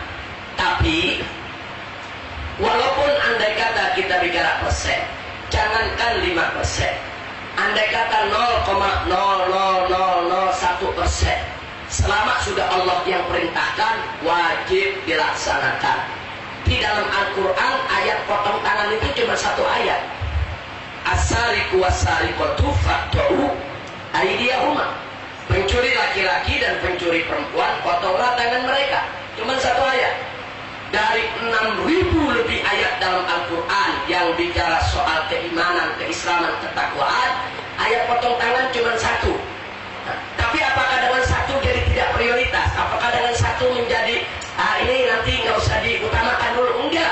Selama itu adalah perintah Allah, walaupun cuma satu ayat, wajib untuk dilaksanakan.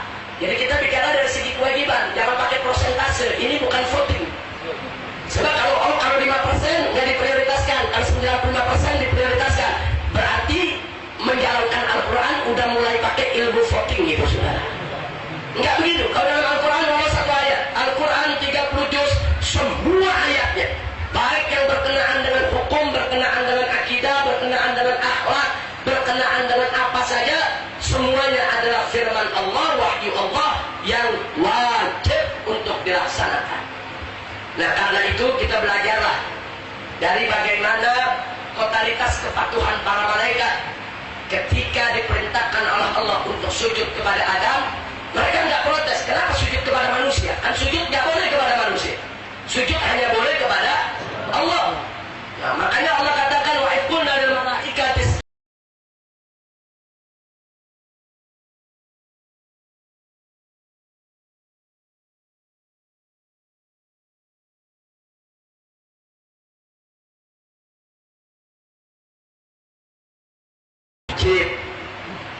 makanya ini namanya totalitas kepatuhan. Nabi Ibrahim alaihissalam tatkala mengatakan kepada anaknya sebagaimana Allah ceritakan dalam Al-Quran, qala ya bunayya anni ara fil manam anni atbahu fandur mada tara. Wahai putraku, aku lihat di dalam mimpi yang benar, ru'yatun shadiqah, wahyu dari Allah, aku harus memotongmu. Coba lihat apa yang kamu lihat, apa menurut pandanganmu. Kemudian seanak dengan gagah menjawab, ya abati if'al ma tu'mar. Wahai ayahku, kerjakan saja apa yang kau diperintahkan.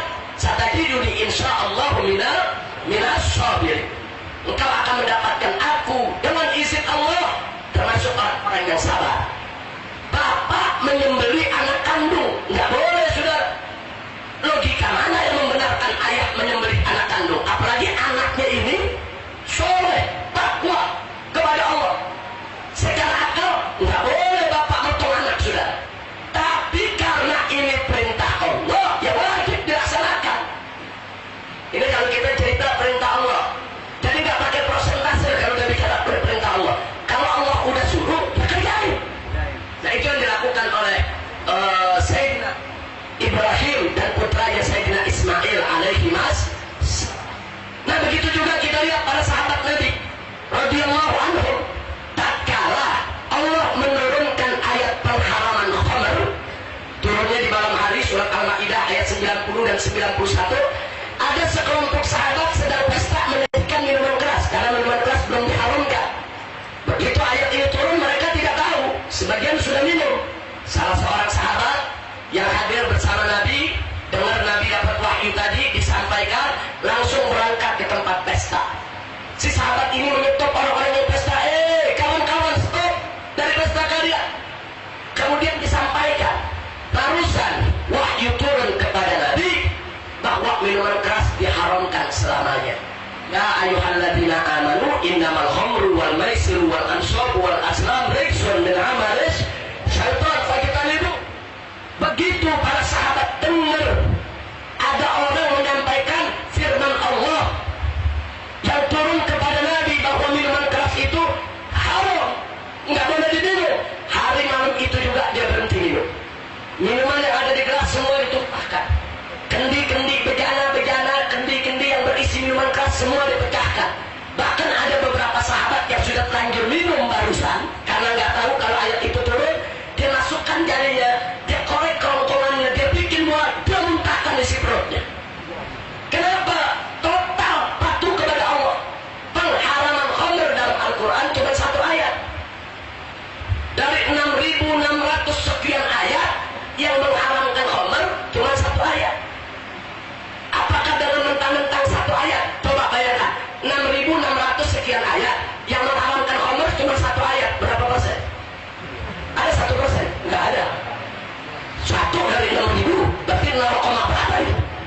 0,00 sekian persen. Walaupun 0,00 sekian persen, kalau sudah perintah Allah, wajib untuk dilaksanakan. Kalau sudah larangan Allah, wajib untuk ditinggalkan. Nah, saya rasa jelas. Jadi dalam konteks penerapan hukum Allah, kita nggak bicara ayatnya ada berapa ayat. Nah, ini berapa persen? Enggak. Nggak ada voting di sini. Ini ketentuan Allah Subhanahu Wa Taala dan Rasulnya. Nah, itu yang perlu kita sampaikan. Jadi jangan tertipu dengan ajakan mereka. Ini berapa persen? Ini karena mereka sudah terbiasa dengan alam demokrasi, sudah terbiasa dengan voting, sudah terbiasa dengan suara terbanyak, sehingga segala sesuatu diukur dengan yang terbanyak. Kalau ayatnya banyak kerjain, ayatnya dikit jangan. Oh, ini bahaya sudah. Na'udzubillah min dalik. Saya pikir jelas itu. Nah, sisanya kita bacakan pertanyaan kaum ibu. Pertama, tolong diterangkan tentang Imam Mahdi dan apa tanda-tandanya. Wah, ini sebuku ini. Nah, tapi baiklah, bagus, pertanyaannya sangat bagus sekali. Kapan-kapan kita bahas dengan panjang lebar. Baik Sunni maupun Syiah, semua mazhab Islam sepakat Imam Mahdi pasti datang. Karena itu sudah merupakan khabarun nabawiyun, kabar berita dari Nabi, yang juga merupakan khabarun ilahiyun, kabar ilahi yang tidak terbantahkan. Nah, hanya saja ulama berbeda pendapat tentang siapa Imam Mahdi. Sebagian ulama mengatakan Imam Mahdi itu turunan Sayyidina Hasan. Sebagian ulama lagi mengatakan Imam Mahdi itu turunan Sayyidina Husain. Jumhur Ahlus Sunnah wal Jamaah itu menyatakan turunan Sayyidina Husain. Terlepas daripada perbedaan pendapat, yang jelas turunan Sayyidatuna Fatimah Zahra radhiyallahu taala anha. Nah, kemudian Syiah dan Sunni berbeda lagi. Di kalangan Sunni, yang penting bahwa Imam Mahdi itu turunan Sayyidatuna Fatimah Zahra yang nanti akan lahir daripada sulalahnya. Sedangkan di kalangan Syiah, mereka meyakini Imam Mahdi itu imam yang ke-12, yaitu dari Sayyidina Ali bin Abi Thalib punya anak, kemudian Sayyidina Husain, kemudian punya anak lagi Imam Ali Zainul Abidin, kemudian Imam Muhammad Al-Baqir, kemudian Imam Ja'far As-Sadiq, kemudian Imam Musa Al-Kadhim, dan seterusnya sampai Imam Muhammad Al-Mahdi Ibnul Imam Hasan Al-Askari. Nah, kalangan Syiah meyakini bahwa imam yang keturunan ke-12 tadi itulah yang telah menjadi Imam Mahdi yang hilang gaib semenjak kecil dan kelak nanti akan muncul kembali di tengah kehidupan umat untuk memimpin dunia dan memenuhinya dengan keadilan. Sedangkan dalam mazhab Ahlus Sunnah, Imam Mahdi itu yaitu bukan imam yang ke-12 tadi, tapi mereka tidak bisa menentukan siapa. Apakah sekarang sudah lahir atau belum? Wallahu a'lam. Terlepas daripada perbedaan pendapat, yang penting semua ulama dari mazhab manapun sepakat Imam Mahdi adalah keturunan Rasulullah. Makanya kalau sekarang ada yang mengatakan keturunan Rasulullah udah nggak ada, dia bohong. Ini kalau berdasarkan mazhab Ahlus Sunnah. Karena kalau keturunan Rasulullah sudah tidak ada, lalu Imam Mahdi lahir dari mana? Kan Imam Mahdi keturunan Rasulullah. Kalau Imam Mahdi keturunan Rasulullah berarti lahir yaitu daripada dzurriyyatur Rasul. Kalau lahir dari dzurriyyatur Rasul berarti dzurriyyatur Rasul akan terus tetap ada sampai lahirnya sang Imam Mahdi. Jadi pertama, sepakat ulama apapun mazhabnya, Imam Mahdi keturunan Rasulullah Shallallahu Alaihi Wasallam. Dan yang kedua, Imam Mahdi betul-betul akan menjadi imam. Sepakat semua ulama. Akan menjadi pemimpin dunia, akan menjadi pemimpin kaum muslimin. Enggak sampai di situ, akan memenuhi dunia dengan keadilan. Nah, itu hadisnya sahih, semua mazhab ikut meriwayatkannya. Nah, kalau tadi Al-Habib Hasan bin Ahmad Al-Idrus menyebutkan Imam Mahdi ini akan datang, jelas memang Imam Mahdi akan datang. Bisa jadi kalau sekarang sudah muncul, sudah lahir, bisa jadi sekarang ada entah di mana. Wallahu a'lam. Yang jelas pasti datang. Imam Mahdi pasti datang. Karena itu saya ingatkan semua yang ada di sini, sebagaimana amanat Nabi, kalau Imam Mahdi sudah datang, kita tahu sesuai dengan ciri-cirinya, cocok yang sudah dikabarkan oleh Nabi, maka walaupun kita harus merangkak, kita datangi, kita bayar Imam Mahdi, saudara. Makanya saya sering mengatakan kepada teman-teman pengurus Front Pembela Islam dari Sabang sampai Merauke di semuanya, termasuk dalam acara Munas dan seterusnya, bahwa FPI hanya kendaraan untuk berdakwah. Kalau suatu ketika Imam Mahdi datang, nggak ada FPI, nggak ada organisasi lain. Semuanya harus tunduk patuh, walaupun harus dalam merangkak. Datangi Imam Mahdi, bayat Imam Mahdi, berjuang bersama Imam Mahdi, korbankan harta benda dan jiwa raga kita untuk Allah bersama Imam Mahdi, ya Allah.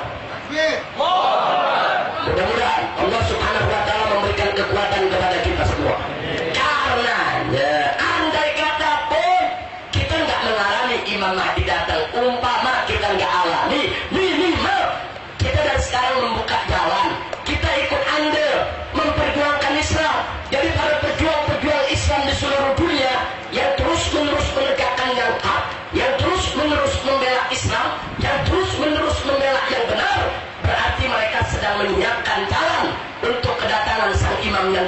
saudara. Mudah-mudahan Imam Mahdi akan datang menyelamatkan Islam dan umatnya, dan mudah-mudahan kita semua, kalaupun kita tidak mengalaminya, anak-anak kita yang akan mengalami bisa menjadi pengikutnya. Amin ya rabbal alamin. Nah, insya Allah nanti kapan-kapan akan kita bahas ada ciri-ciri lain tentang Imam Mahdi, tapi tidak hari ini. Nah, itu yang tentang Imam Mahdi. Kemudian di sini ada pertama ucapan terima kasih dari ibu-ibu.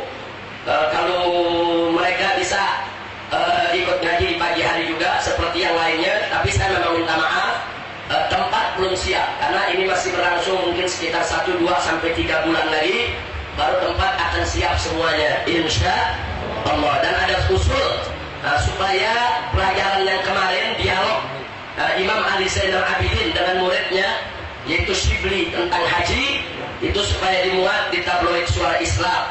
Nah, tapi saya umumkan juga bahwa kemarin ada beberapa jamaah sudah merekam dan sudah dikirim ke radio Rasil. Bahkan ada beberapa radio yang sudah memutarnya. Nah, insya Allah itu juga nanti kalau sudah direkam, dan itu sebetulnya beberapa tahun yang lalu sudah di CD-kan. Tapi saran bagus, kita akan pertimbangkan. Kemudian yang berikutnya, untuk mendukung operasional taklim, saya usul bagaimana jika dikedarkan gastromol. Saya belum bisa terima untuk gastromol. Terima kasih atas usulannya. Biarkan saja majelis ini berjalan seperti biasa tanpa tromol, tapi kita tidak menutup diri bagi siapa saja yang ingin membantu majelis ini. Ini perpustakaan yang bangun jamaah kita. Itu sampai ujung perpustakaan sana yang bangun jamaah kita. Ini tenda yang kita pakai, ini juga sumbangan jamaah kita. Infokus yang kita pakai setiap pengajian itu juga sumbangan dari jamaah. Bahkan makanan kue yang Anda makan setelah ini itu juga sumbangan jamaah. Jadi artinya biarkan saja dia berjalan alami apa adanya, biar lebih baik sehingga tidak menjadi fitnah, insya Allah. Nah, itu yang bisa kita jawab. Sudah 2. Kemudian yang terakhir, apa hukum merayakan pernikahan di masjid? Apa yang harus dilakukan dan tidak boleh dilakukan? Akad nikah di masjid boleh, akad nikah. Nah, tapi kalau melakukan resepsi di dalam masjid tentunya tidak lazim. Nah, karena apa? Karena nanti mengotori masjid dan lain sebagainya. Tapi akad nikahnya bagus di masjid, kenapa tidak? Silakan. Yang penting jangan langgar aturan syariat Islam. Nah, kemudian saya usul kepada saudara-saudara di sini, kalau kita menikahkan anak, tolong contoh thariqah para habaib, di mana perempuan laki tidak dicampur. Nah, saya ini kadang-kadang terus terang, saya jadi ngeres. Banyak murid-murid saya yang undang saya untuk hadir akad nikah. Kadang-kadang saya mau datang jadi ragu, karena kadang-kadang tata caranya nggak sejalan dengan apa yang kita harapkan. Kadang-kadang belum nikah, perempuan dan lakinya mempelai udah duduk berdua di depan. Akad ijab kabul belum diucapin, tahu-tahu dari suruh cium tangan, tahu-tahu ditaruh dalam satu kerudung. Nah, ini hal-hal yang nggak perlu. Nah, kalau thariqahnya para habaib, kalau dalam pernikahan biar perempuan di kamarnya ditemani oleh wanita-wanita keluarga dan para sahabatnya. Adapun di akad nikah cukup laki-laki saja, karena yang ijab kabul bukan perempuan. Kecuali kalau yang ijab kabul perempuan, yang ijab kabul kan wali sama mempelai laki. Ada urusan apa perempuan ikut hadir di situ? Nah, ini kurang baik. Saya usulkan kepada yang di sini. Jadi kalau Anda anak-anak muda mau nikah, mau saya hadir, tolong yang seperti itu diperhatikan. Nah, jangan kemudian dicampur antara yang hak dengan yang batil. Nah, adapun perempuan mau bikin resepsi aja sesama perempuan. Undangan laki-laki cukup pada saat akad nikah, undang kaum laki sebanyak-banyaknya, baca doa, marhabanan, istighfar, kasih mau'idah. Nah, nanti urusan resepsi biar ibu-ibu sama ibu-ibu. Jadi tidak ada ikhtilat, tidak campur aduk perempuan dan laki-laki. Saya pikir itu yang bisa saya jawab. Nah, yang terakhir mari kita bacakan suratul Fatihah untuk kesembuhan Sarifah Nadia Al-Idrus yang saat ini sedang sakit, dan saudara Haris Fadila yang baru saja menjalani operasi. Beliau salah satu jamaah kita yang rutin ikut ngaji di tempat ini. Nah, kita niatkan Al-Fatihah biniyatil